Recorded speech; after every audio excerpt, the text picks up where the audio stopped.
All right, welcome back. Thank you so much for sticking with us. This is Breakfast Central, and it's time for us to get into Tech Tuesday. Today, it's all about the PS5. Now, Sony has officially confirmed the PS5 will be released in holiday 2020, so that'll be probably between October and December this year. And the leak suggested that the release date will be November 20th, but that's, of course, yet to be confirmed. So PlayStation has always offered more to the audiovisual world than just games. It's scored well with DVD playback, Blu-rays, and 4K streaming over the years. So what will the PlayStation 5 have to offer at their launch? Well, Sony has said that the two key words for the future direction of PlayStation are immersive and seamless, with the immersive experience created by dramatically increased graphics, rendering speeds achieved through the employment of further improved computational power and a customized ultra-fast broadband SSD. Now, on the sort of as we anticipate the PS5 being launched later this year, it's important for us to take a look at gaming as a whole. And I am sitting with the king of West African gaming. Come on. Dare I say African gaming? Come on. BJ Adams. Morning. How are you today? Morning. Very well. All right, let's get straight into it. Before we start talking about PlayStation and all the consoles, let's talk about you and gaming. Right. We've had this conversation on a personal note, but on a bigger platform now. How did you fall in love with gaming, and how did you realize that there was more to it than you and your boys, that there was a community in Nigeria to be built from it? I remember the first time I fell in love with gaming was sometime in 2002-3 thereabout.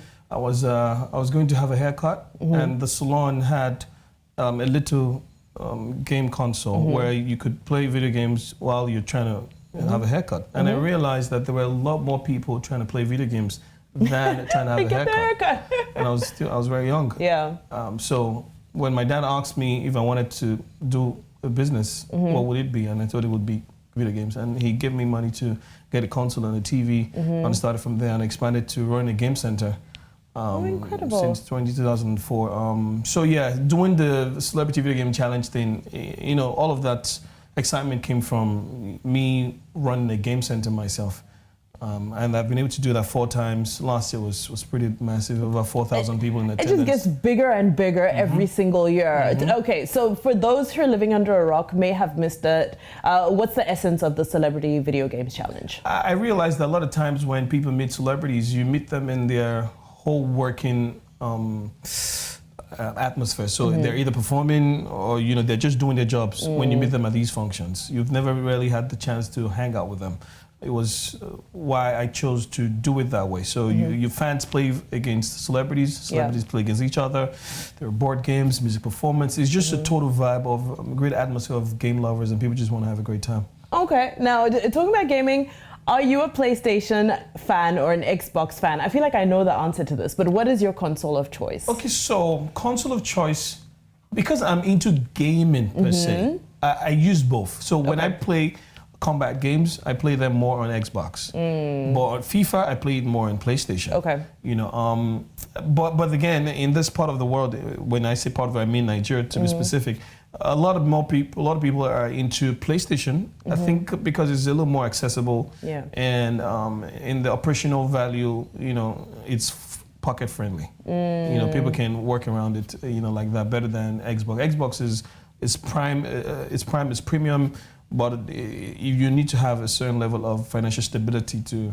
Why though? What do you need to be financially stable about for Xbox? There is a lot of internet involved in playing on Xbox. Okay. So and data is a problem as well in this part of the world. So I think if data becomes very accessible and cheap, like making phone calls is right now, I think it will be a level playing ground for both consoles. And so the journey of PlayStation for you, which PlayStation did you start with? Oh, PlayStation 1. Oh my goodness, you are not that old, you just started early. No, I started early, yes, because I'm in my 30s, I'm in my early 30s, so I started quite early, PlayStation 1, I've played all the, I started PlayStation 1 with my business, in my gaming center. It was PlayStation 1, and then I upgraded to PlayStation 2 when that came out, and then PlayStation 3, and then 4, but I don't have the game center anymore. Okay. But so I've been a part of personal consumption aside from the video game challenge. Absolutely. Okay, so obviously you've seen the hype. Everybody's talking about PS5. That's right. All the features are out there. It looks like it's going to be the techiest console to date. What's your feel right now? I'm excited. I can't even lie, because I'm trying to. So usually when they announce a new console, I'm like, so what are they trying to do now? Like, can the graphics even get better than PlayStation 4? Which would obviously be better. I can't wait to see all of that. But beyond playing video games on it, what they've done over the years is incorporate other things you could do. You could watch your Netflix on your console. You can do a lot of. You can have your console like your friend. I think that's what. Oh my God, this is really coming from the heart. your console can literally be your friend these days. So I believe they would. Like the watch where they use seamless, it's what PlayStation 5 would be. It'll be fantastic. I can't wait.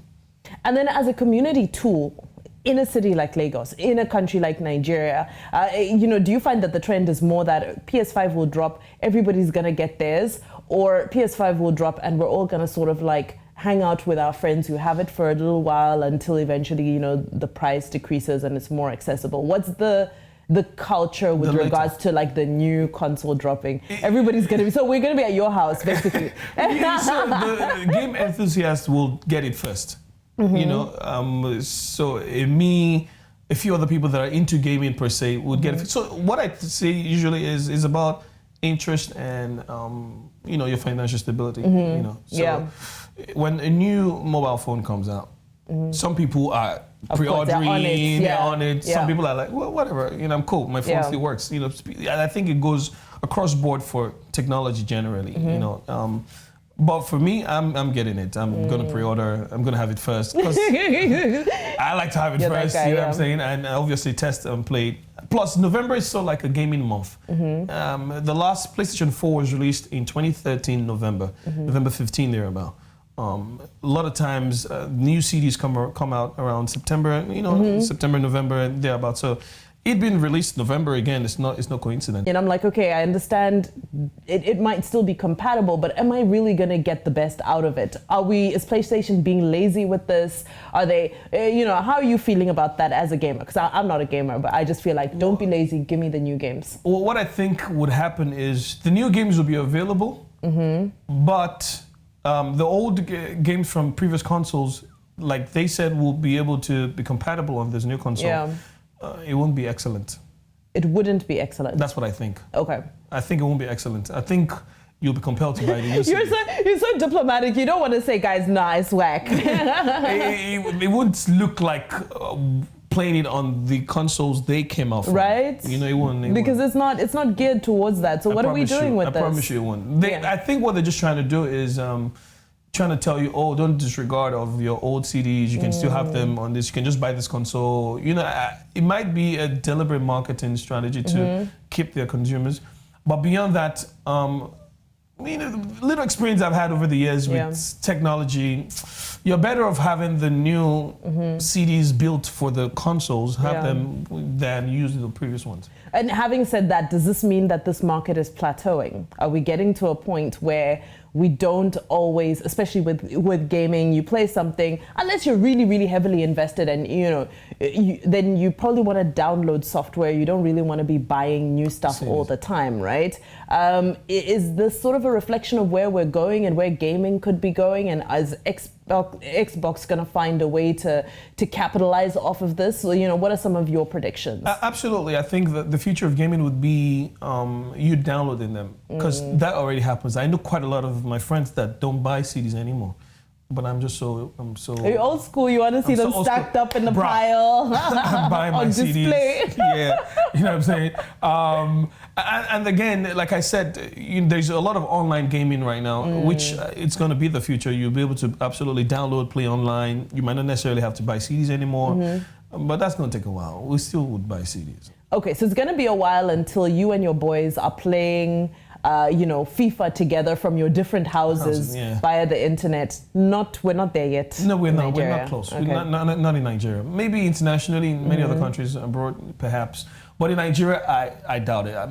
until they fix the internet. When we have seamless internet, where everyone is accessible to internet, no matter just the way everyone is accessible to a phone now to make a call. Yeah. When the internet becomes that, then all of that conversation will be into play on the higher level. But right now, it's just, to be honest, if you're not, I mean, think about it. If you're buying data for about 20 grand a month, and if the game console would consume half of that in 2 weeks, what that means is I can't. I'd rather watch Netflix. Another 20 grand. So you might be spending about 40 grand on internet a month. You must be earning good money. How many gig is that? How many gig do you need to comfortably play? A lot, because they're having updates. That's gonna, it's a lot. That's why I said, you have to be financially stable to a certain level to, do all of that, playing on internet and all that stuff. All right, until then, we come into your house. Not only that, we're also coming to the Celebrity Video Game Challenge. Yes, I know you've just concluded the last one, but it's a new year already. That's right. What's the road looking like for this year? What are the plans for this year? What are the surprises? Okay, maybe not surprises. Some of the things you have in store for us. I've started working already. I've had a couple of meetings with my team already regarding this year. I set up something new to build up to the Celebrity Video Game Challenge. It's called the Games Link Up. Nice. So it's just going to be a hangout where people just gonna play video games and just chill. But it's deliberate for me. It's a build up, building that community towards the Celebrity Video Game Challenge, when it will happen. On paper, it's November this year again, but I like to start early. So I've started working. Some of the things that I thought didn't go as I planned last year. I'm trying to put them in place to make sure it happens, in a better way this year. Then this year, I would announce beforehand the pairings, which is Vimba versus VJ Adams. I never used to do it, but I'll do it this year. Okay, so, why do you? People. Why have you decided to do it in advance this time around? I just think it's... Does it build some of the... to build... beyond building excitement, and I just want... The vision I really have for this is, think of real football, how it happens, how people do ballot papers to play the Champions League and all of that stuff, is what I'm building this into. I just registered something new, which I can't really talk about right now, but it's an entire... Think of the Premier League, how Man U plays Arsenal home and away. Think of it as gaming.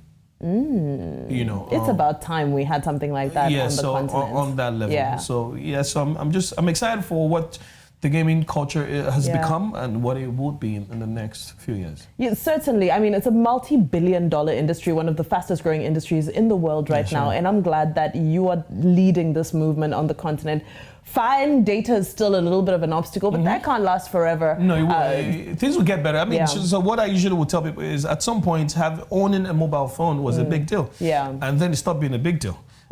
Just like that, having proper data looks like a big deal right now. It will stop being a big deal at some point. So whoever is already in the market, who's playing big in the market, will be the ones to own it when that happens. All right. Thank you so much, VJ. This has been VJ Adams. Do you prefer to be VJ Adams or VJ? Well, VJ, a lot of people, so yeah. It's called you VJ now. Some people just call me VJ. Hi, VJ. Some people actually think it's my name. Until I say, no, it's video jerky. It's not. It's actually a thing.